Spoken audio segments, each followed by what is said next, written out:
Good evening, London. Allow me first to apologize for this emergency channel. I do, like many of you, appreciate the comforts of the everyday routine, the security of the familiar, the tranquility, repetition. Bloody hell. I enjoy them as much as any bloke.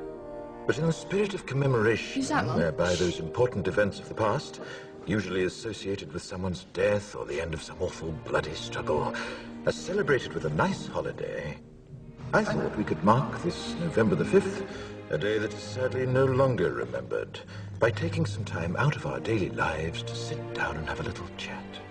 There are, of course, those who do not want us to speak. Let me think, just let me I think. suspect even now, orders are being shouted into telephones, and men with guns will soon be on their way. It's Chancellor Sutler. Damn it! Why? Because while the truncheon may be used in lieu of conversation, words will always retain their power. Words offer the means to meaning, and for those who will listen, the enunciation of truth. And the truth is, there is something terribly wrong with this country, isn't there? You designed it, sir. You wanted it foolproof. You told me every television in London. Cruelty and injustice, intolerance and oppression. And where once you had the freedom to object, to think and speak as you saw fit, you now have censors and systems of surveillance coercing your conformity and soliciting your submission. We need cameras. How did this happen? Who's to blame? Well, certainly there are those who are more responsible than others, and they will be held accountable. But again, truth be told, if you're looking for the guilty, you need only look into a mirror. I know why you did it. I know you were afraid. Who wouldn't be? War, terror, disease. There were a myriad of problems which conspired to corrupt your reason and rob you of your common sense.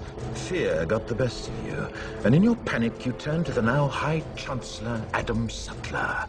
He promised you order, he promised you peace, and all he demanded in return was your silent, obedient consent. Inspector, you're almost through. Last night, I sought to end that silence. Last night, I destroyed the Old Bailey to remind this country of what it has forgotten.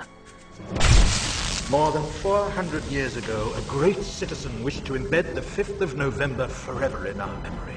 His hope was to remind the world that fairness, justice, and freedom are more than words. They are perspectives. So if you've seen nothing, If the crimes of this government remain unknown to you, then I would suggest that you allow the 5th of November to pass unmarked.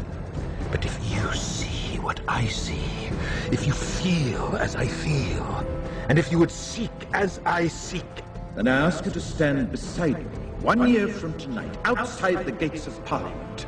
And together we shall give them a 5th of November that shall never, ever be forgotten.